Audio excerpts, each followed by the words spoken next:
Students, स्वागत है आप लोगों का संजीवनी सीरीज के अंदर। इस 10 मिनट की सीरीज के अंदर आज हम लोग मजेदार टॉपिक के बारे में बात करने वाले हैं और इस टॉपिक का नाम है ईसीजी।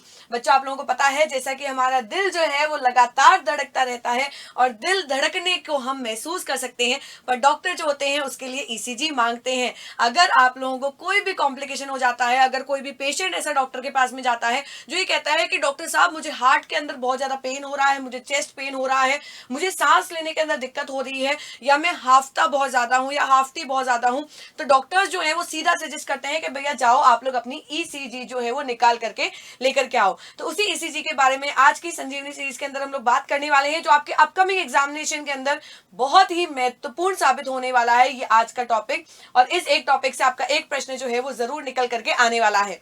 तो बात करते हैं हम लोग ईसीजी के बारे में। तो सबसे पहले बच्चों, इस ईसीजी का फुल फॉर्म क्या होता है, तो यहाँ पर ध्यान देना बच्चों, इसका फुल फॉर्म होता है इलेक्ट्रोकार्डियोग्राम, है ना। ग्राफ नहीं होता है बच्चों, इसका नाम होता है इलेक्ट्रोकार्डियोग्राम। और इस इंस्ट्रूमेंट को या इस तकनीक को काम में लेकर के जो ग्राफ हम प्लॉट करते हैं उसे कहा जाता है इलेक्ट्रोकार्डियोग्राफ। अब यहाँ पर देखना बच्चों कि किस तरीके से पेशेंट की ईसीजी जो है वो प्राप्त होती है। सबसे पहले तो हम बात करते हैं कि इलेक्ट्रोकार्डियोग्राम या ईसीजी जो है वो करवाई क्यों जाती है।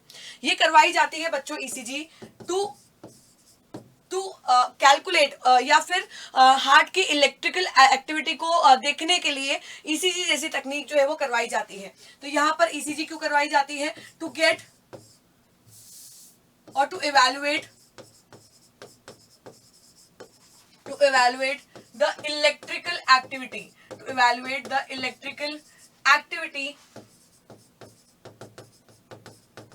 Of heart. अब भैया ये इलेक्ट्रिकल एक्टिविटी का मतलब क्या है? क्या हार्ट के अंदर कोई करंट वरंट दौड़ रहा है क्या? तो बिल्कुल सही बात है बच्चों। यहाँ पर थोड़ा सा बेसिक समझना, कोशिश करना इस बेसिक को समझने की। अगर आपको ये बेसिक समझ में आ गया तो बच्चों आपको सारी चीजें जो है वो समझ में आ जाएगी। ये हम लोग बनाते हैं हमारा डब्बे वाला हार्ट। बच्चे जो मुझसे पढ़ चुके हैं उन्हें पता होगा कि मैडम का ये डब्बे वाला हार्ट जो है वो बहुत ही फेमस है। यहाँ पर बच्चों ये हार्ट है और हमें पता है कि ह्यूमन हार्ट के अंदर 4 चैम्बर्स या 4 कक्ष जो होते हैं वो पाए जाते हैं। यहाँ पर देखना बच्चों, ये होता है राइट एट्रिया, ये होता है बच्चों लेफ्ट एट्रिया, यहाँ पर ये होता है राइट वेंट्रिकल और ये होता है लेफ्ट वेंट्रिकल। हम सबको पता है कि हृदय के पास में स्पेशल तरीके का टिश्यू या उत्तक जो होता है वो पाया जाता है, जिसे कहा जाता है एसए नोड। तो यहाँ पर एक नोड पाया जाता है जिसका नाम है बच्चों एसए नोड, यानी कि साइनो ऑरिकुलर नोड।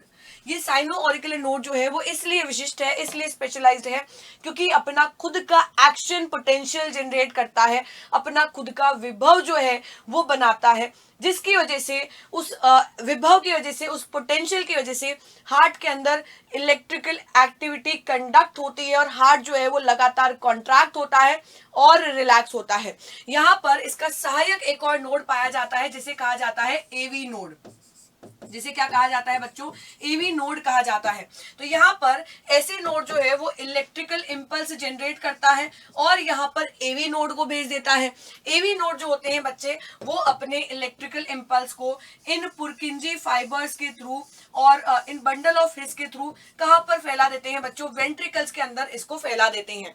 जब ऐसे नोड के अंदर इलेक्ट्रिकल इंपल्स जनरेट होती है, विभव जनरेट होता है, तो एट्रियम कॉन्ट्रैक्ट होते हैं और जब एट्रियम कॉन्ट्रैक्ट होता है तो रक्त जो होता है बच्चों वो एट्रियम से वेंट्रिकल के अंदर फ्लो करता है। और वेंट्रिकल्स के कॉन्ट्रैक्शन कैसे होगा?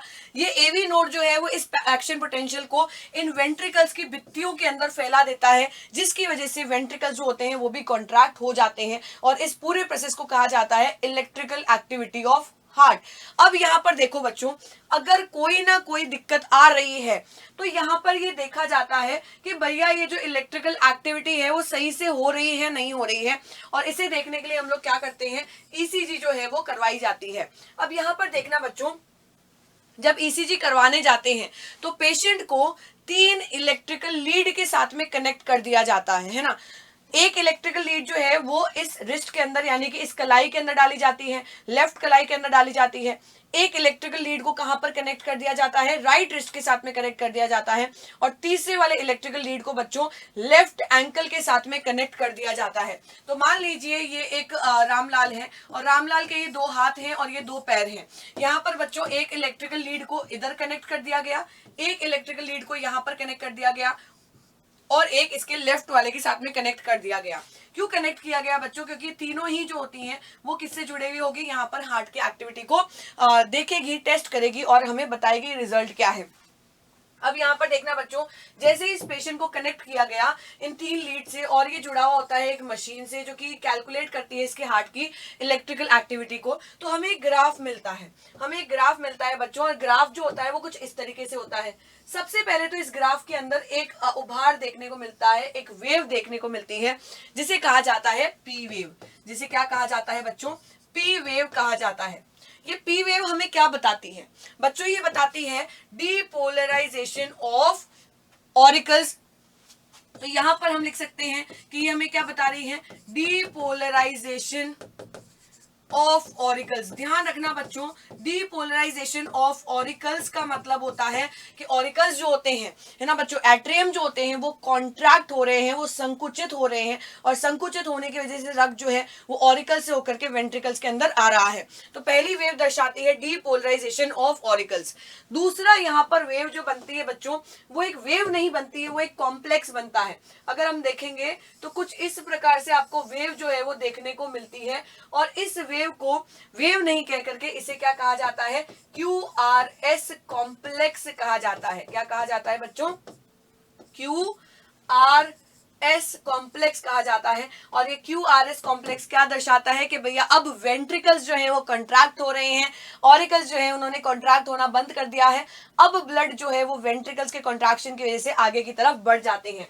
तो ये दर्शाते हैं बच्चों डीपोलराइजेशन ऑफ वेंट्रिकल्स। बच्चों ये बहुत ज्यादा इंपॉर्टेंट है, आपको अच्छे से ध्यान रखना है। पी वेव का मतलब क्या होता है? ऑरिकल्स का संकुचित होना, डीपोलराइजेशन ऑफ ऑरिकल या कॉन्ट्रैक्शन ऑफ ऑरिकल्स या जैसे हम लोग एट्रियम भी कहते हैं।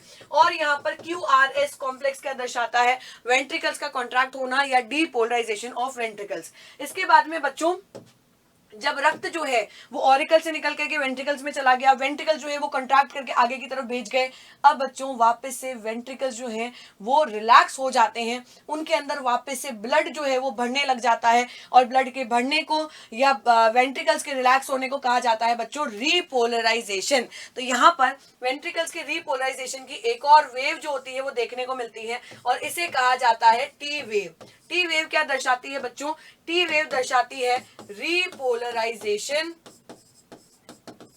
रीपोलराइजेशन ऑफ वेंट्रिकल्स, यानी कि वापस से वेंट्रिकल्स के अंदर रक्त का बढ़ना। अब आप लोग बोलोगे कि मैडम ऑरिकल्स तो भरे ही नहीं, एट्रियम तो भरे ही नहीं। तो बच्चों ध्यान रखना, एट्रियम जो है वो तभी भरने लग जाते हैं जब यहाँ पर डीपोलराइजेशन ऑफ वेंट्रिकल होता है, यानी कि जिस समय पर वेंट्रिकल्स कॉन्ट्रैक्ट होते हैं वापस से एट्रियम के अंदर ब्लड जो है वो उसी समय पर बढ़ने लग जाता है।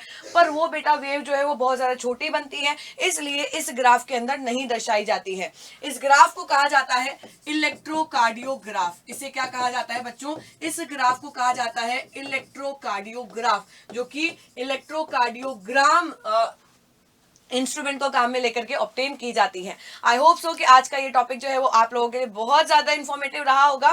तो जल्दी से इस सेशन को लाइक कर दीजिएगा, शेयर कर दीजिएगा और चैनल को सब्सक्राइब करना मत भूलना। Thank you for watching.